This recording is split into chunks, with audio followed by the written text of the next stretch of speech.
Buckle up, everyone, because today we're diving into one of the oldest stories ever told, Genesis 1, the very beginning of the Bible. Now, whether you're a believer, an atheist, or just someone who's curious about what all the fuss is about, we're putting this ancient text under the microscope. We're not here to sugarcoat it. We're here to ask the tough questions, the ones that have been dodged for millennia. Genesis 1 kicks off with, "In the beginning, God created the heavens and the earth." Pretty iconic, right? It sounds grand, poetic, almost magical. But here's where it gets messy. As we start unpacking the verses, the cracks begin to show.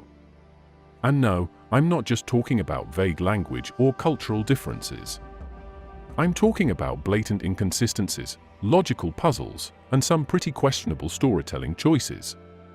Let's talk about those glaring contradictions between Genesis 1 and Genesis 2. In chapter 1, we're given this neat, orderly sequence: Day 1, light. Day 2, sky. Day 3, land and vegetation. Day 4, sun, moon, and stars. Day 5, sea creatures and birds. Day 6, animals, and, finally, humans. But when we flip the page to Genesis 2, it's like someone lost the script. Suddenly, we have man being created first, before plants, before animals, and, bizarrely, before woman. You've got to wonder, did the writers forget what they wrote just one chapter ago?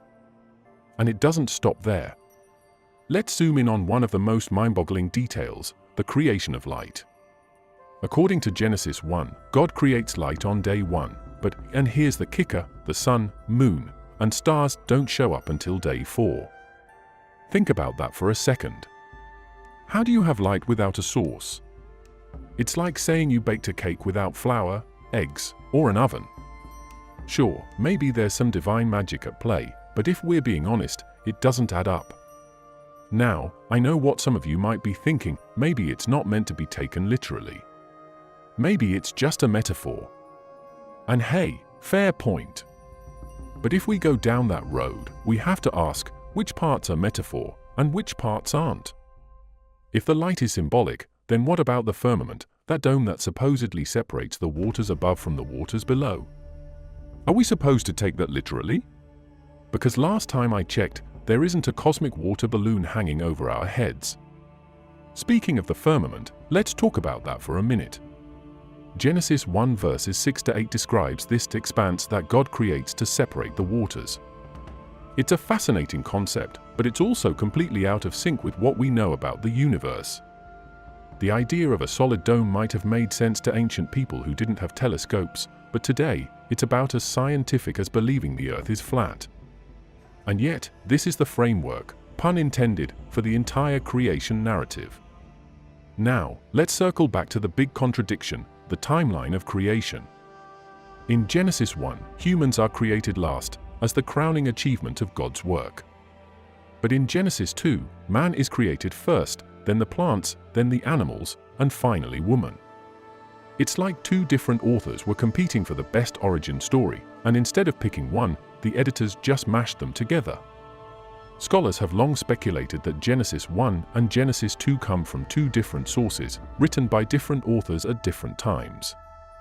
Genesis 1 is often attributed to the priestly source, which was all about order and structure. Genesis 2, on the other hand, is usually linked to the Yahwist source, which has a more personal, down-to-earth vibe. If that's true, then what we're reading isn't a unified account of creation. It's a patchwork of competing narratives, stitched together into a single text. And that brings us to the ultimate question: if Genesis 1 and Genesis 2 can't agree on something as fundamental as the order of creation, how much of it can we trust? If these chapters are supposed to be divinely inspired, shouldn't they at least be consistent? Or is it possible that these stories were never meant to be taken as literal history, but rather as myths, crafted by ancient people trying to make sense of the world around them? But hey, don't just take my word for it. Crack open a Bible, read it for yourself, and see what you think. Because whether you see Genesis as sacred scripture, historical fiction, or something in between, one thing's for sure: it's a story that's been told and retold for thousands of years, and it's not going away anytime soon. let's talk about something that's absolutely mind-bending in Genesis 1, the creation of light. Specifically, we're going to unravel the wild logic behind how light shows up on day 1, but the sun, moon, and stars don't get created until day 4. And no, this isn't just a quirky detail, it's a major plot twist that's got people scratching their heads for centuries. So, let's break it down. Genesis 1 verse 3 says, "And God said, let there be light, and there was light." Simple, right? Light pops into existence, and suddenly, we've got day and night. But here's the kicker, where is this light even coming from? There's no sun yet. There's no moon. No stars. Nothing. It's like turning on a flashlight in a universe that hasn't even been wired for electricity. So, what gives? Some people try to explain this by saying, well, maybe it's divine light. Like some kind of supernatural glow that doesn't need a source. Okay, cool idea, but if that's the case, then why bother creating the sun later? If God already had this magical light thing going on, why complicate things with celestial bodies? It feels like over-engineering, doesn't it? Imagine if you invented a self-driving car that worked perfectly, and then 3 days later, you decided to add a steering wheel for no reason. Why? Now, let's get a bit nerdy with science for a second. We know that light, as we understand it, is electromagnetic radiation. It's emitted by sources like the sun, stars, and even artificial things like light bulbs. But in Genesis 1, we're being asked to accept the existence of light without any of these sources. It's like having rain without clouds, music without sound waves, or an ocean without water. Sure, it makes for an interesting story, but it's not how reality works, at least not in any way we've ever observed. And here's another twist. Genesis 1 verses 4 to 5 says that God separated the light from the darkness, calling the light day and the darkness night. So, we've got a full-on day-night cycle happening on day 1, but again, no sun. How do you have a day and a night without a spinning Earth orbiting a sun? It's like writing a symphony where the instruments don't exist yet. The whole concept feels, well, backwards. Some apologists argue that the light of day 1 might refer to something metaphorical, like God's presence or divine order. But if that's the case, why does the text go out of its way to talk about day and night? Those are literal, measurable phenomena. If this is all supposed to be symbolic, it's a pretty confusing way to say it. It's like writing a cookbook that lists feelings of joy as an ingredient. Great sentiment, but how do you actually make the dish? Now, let's fast forward to day 4, when God finally gets around to creating the sun, moon, and stars. Genesis 1 verses 14 to 19 tells us these celestial bodies are put in place to separate the day from the night, and to serve as signs to mark sacred times, days, and years. Wait a minute, weren't day and night already separated back on day 1? So what exactly is the sun doing here? And what about the stars? According to modern science, stars are basically giant nuclear reactors scattered across the universe, and our sun is just one of them. The idea that they were created after Earth, and not the other way around, is a complete reversal of what we know about astrophysics. In reality, stars formed billions of years before Earth even existed, and their remnants are what helped create the elements that make up our planet. But in Genesis, Earth gets VIP treatment, showing up first like it's the headliner of the universe. Talk about geocentric bias. Let's not forget the moon. Genesis 1 verse 16 calls it a light, but anyone who's passed 3rd grade science knows the moon doesn't produce light. It reflects sunlight. Yet, the text seems to treat it as its own independent source of illumination, which is, let's just say, scientifically awkward.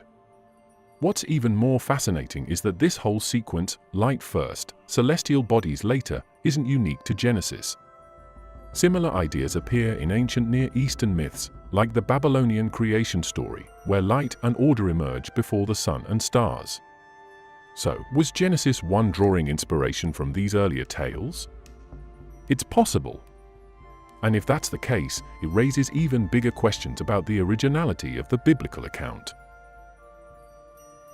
Let's dig into another head-scratcher from Genesis 1, the timeline of creation itself. Specifically, we're going to look at the concept of the 6 days of creation and how that aligns, or doesn't, with what we know about the universe. This isn't just about nitpicking details, it's about asking how an ancient story lines up with what science has uncovered about the origins of everything around us. Genesis 1 lays it out very clearly, 6 days, each with specific acts of creation, followed by a day of rest. But here's the big question: what's a today in this context? Is it a literal 24-hour period, as some interpretations claim? Or is it something more symbolic, like epochs or stages?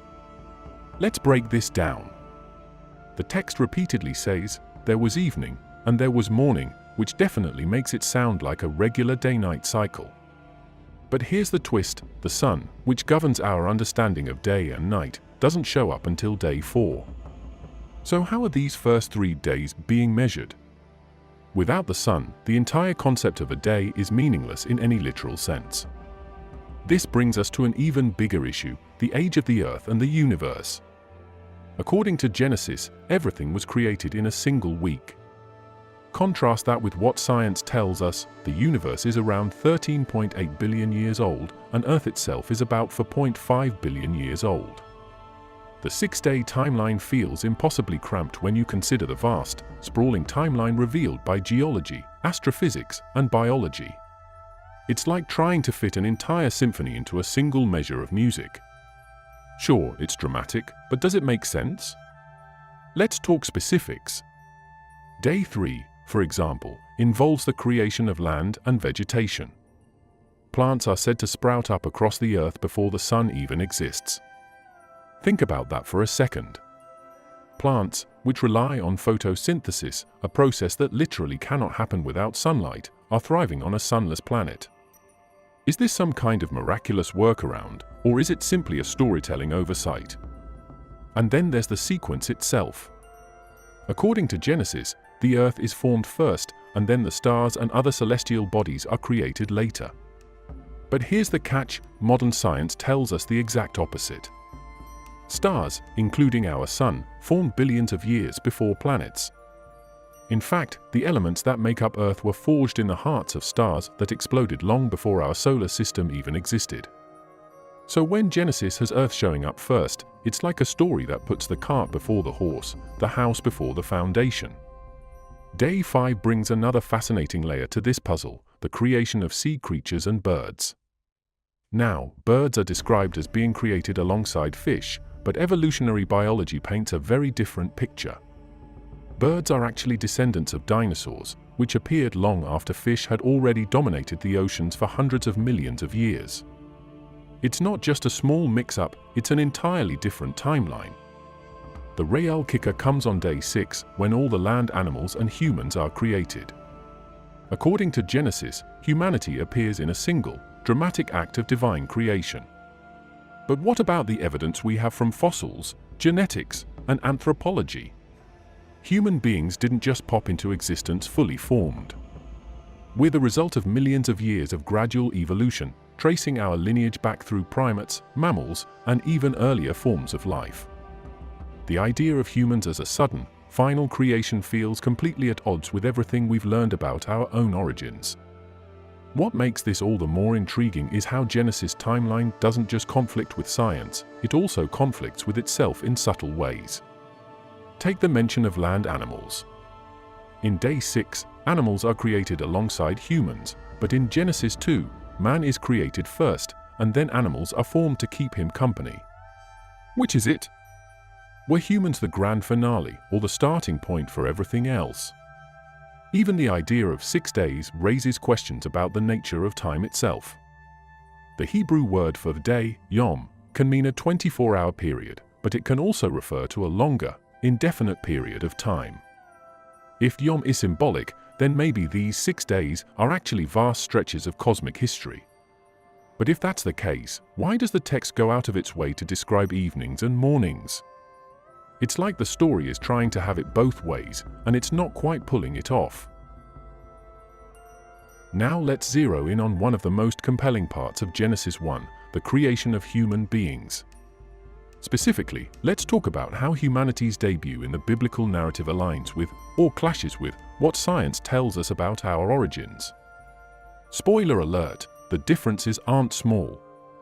Genesis 1 verses 26 to 27 says, "Then God said, Let us make mankind in our image, in our likeness, so that they may rule over the fish in the sea and the birds in the sky, over the livestock and all the wild animals, and over all the creatures that move along the ground."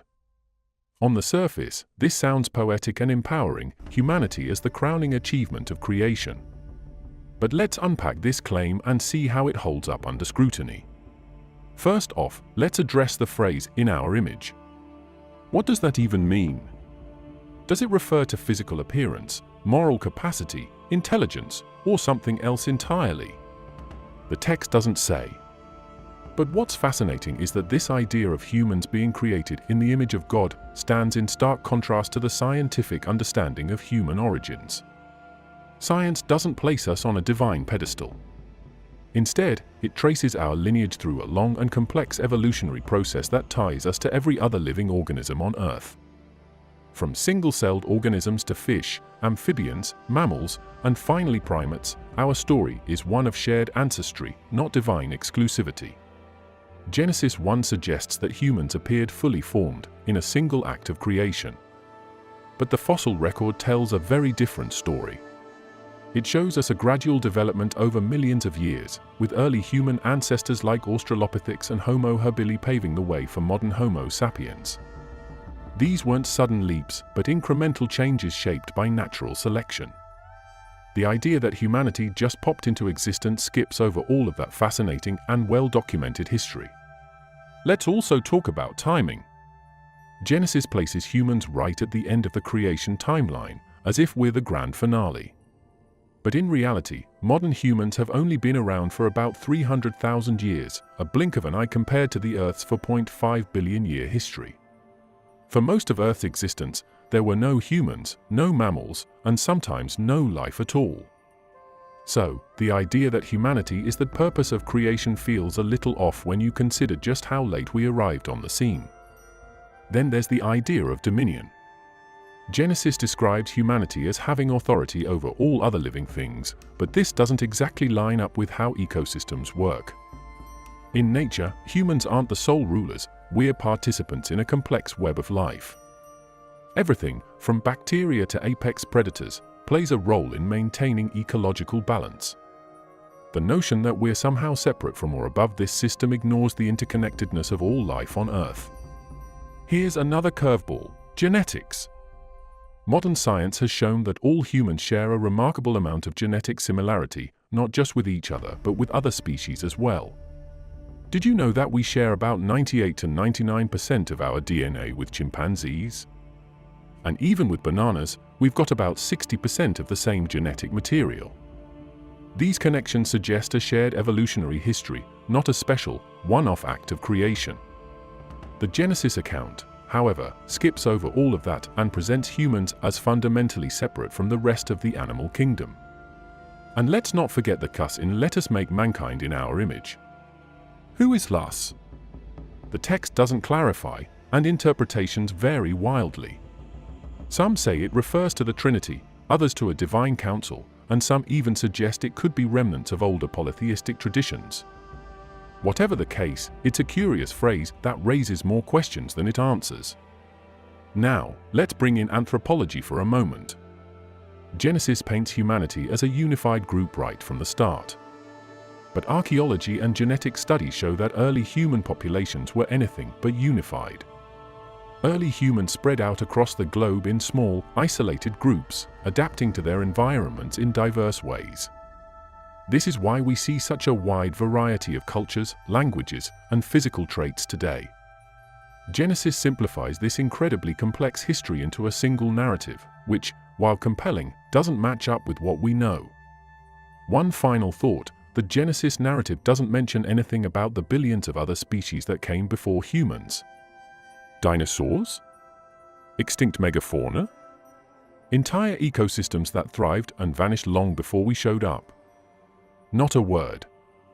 It's as if the story starts with humanity already in mind, which might make sense for a human-centric worldview, but doesn't align with the broader history of life on Earth. Let's dive into another fascinating detail in Genesis 1, the creation of animals. Specifically, we're going to explore how the biblical account of animal creation stacks up against what we know from science and evolutionary biology. Genesis 1 verses 20 to 25 gives us a sequence that's simple, straightforward, and wildly at odds with reality. The text describes God creating sea creatures and birds on day 5, followed by land animals on day 6. On the surface, it sounds like a logical progression: water-dwelling creatures, then air-dwelling ones, and finally the land dwellers. But once you scratch the surface, the problems start piling up. First, let's talk about birds. Genesis groups them together with fish, as if they're part of the same creative act. But here's the thing: birds didn't just appear out of thin air. They evolved from theropod dinosaurs, a process that took millions of years. And here's the kicker: those dinosaurs were land animals. That means birds didn't come after fish, they came long after, and their ancestors were already roaming the land long before anything resembling a bird took to the skies.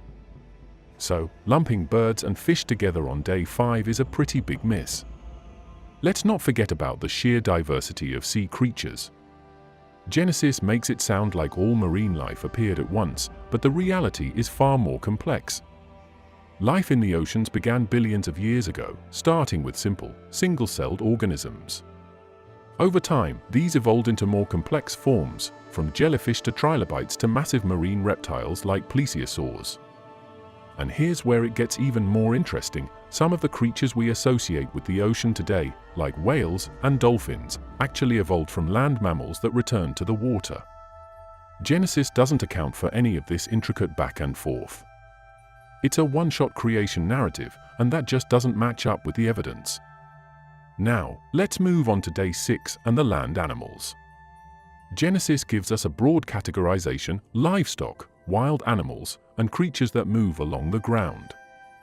But this neat little taxonomy doesn't come close to capturing the incredible variety of life on land. From insects to reptiles to mammals, the land is teeming with species that have wildly different origins and evolutionary paths. Take insects, for example. They're some of the oldest land-dwelling creatures, predating many of the mammals mentioned in Genesis by hundreds of millions of years. And then there's the fact that reptiles, like dinosaurs, dominated the Earth long before mammals ever showed up. None of this complexity is reflected in Genesis 1. Another fascinating wrinkle is the timeline. Genesis suggests that all these animals were created in a matter of days. But the fossil record tells a different story.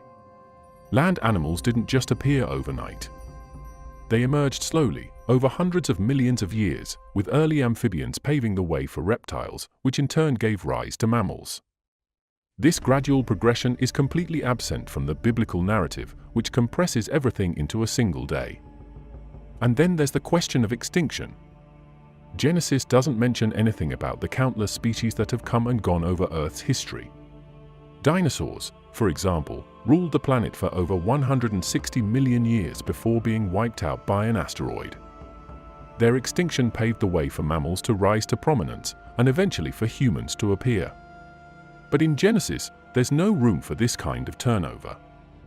It's as if all the animals that ever existed were created at once and have remained unchanged since then. That's not just inaccurate, it's a massive oversimplification of life's history. Now, let's talk about something really intriguing: the order of creation in Genesis versus the evolutionary timeline. Genesis puts fish and birds first, followed by land animals. But evolutionary biology tells us a different story. Fish did indeed come first, but birds came much later, as descendants of dinosaurs. Meanwhile, many land animals, including amphibians and early reptiles, appeared long before anything resembling a modern bird. So, the biblical order doesn't just simplify things, it outright reverses the sequence in some cases. And what about insects? They're some of the most successful creatures on Earth, with millions of species and a history that dates back over 400 million years. Yet they don't even get a mention in Genesis. Were they considered too insignificant?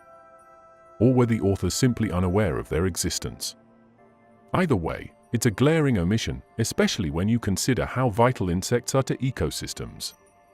Without them, many plants wouldn't be able to reproduce, and entire food chains would collapse. But Genesis gives us no indication of their importance, let alone their origins. Genesis 1 has been interpreted through the ages. Specifically, how theologians and scientists have clashed, sometimes explosively, over its meaning.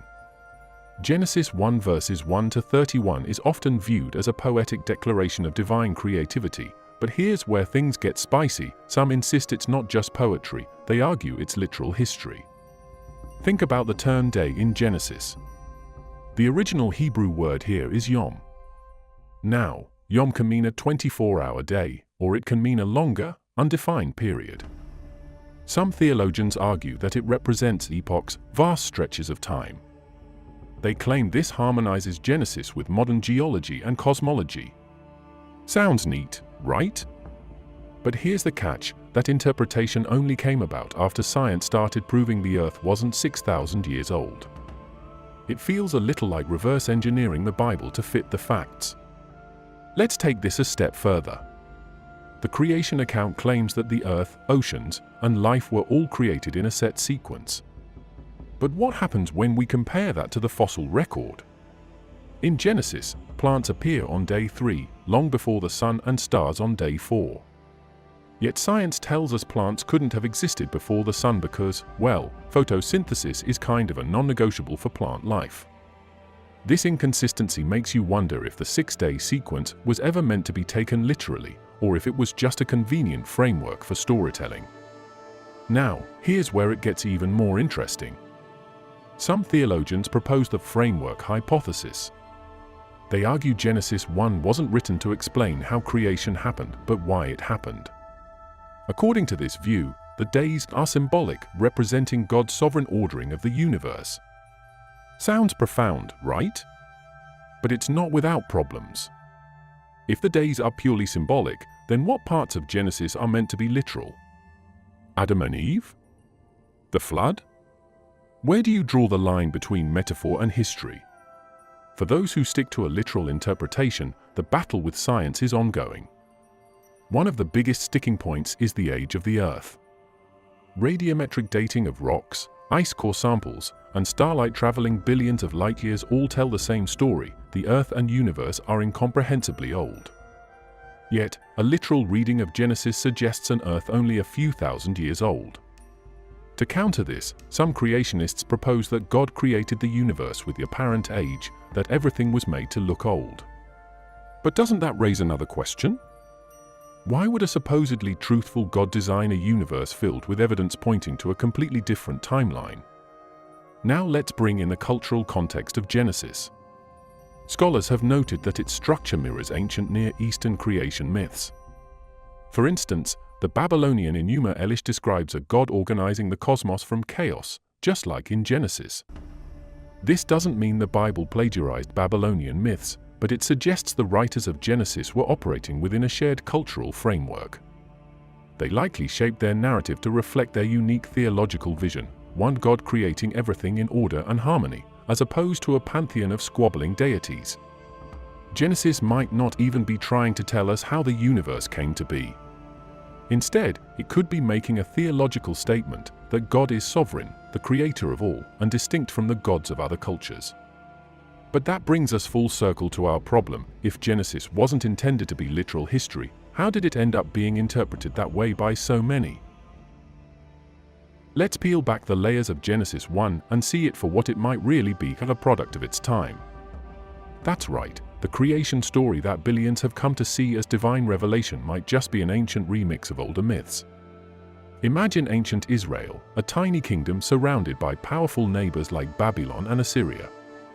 These cultures had their own stories about how the world began, and some of them sound suspiciously familiar. Take the Enuma Elish, a Babylonian creation myth. In this story, the god Marduk defeats a chaos dragon named Tiamat and uses her body to create the heavens and the earth. Chaos into order, sound familiar? Genesis doesn't feature a dragon-slaying battle, but it does start with God taming formless chaos, the earth was formless and empty. Coincidence? Maybe not. Scholars argue that the authors of Genesis borrowed themes from their neighbors but gave them a monotheistic twist.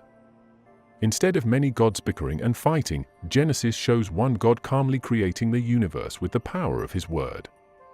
It's like the writers of Genesis were saying, look, our God doesn't need a battle. He's in control from the start. Here's another parallel, the 7-day structure.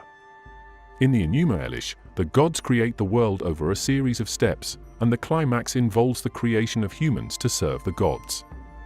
Sound familiar again?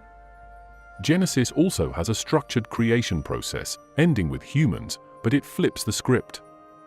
Instead of humans being servants, they're given dominion over the earth.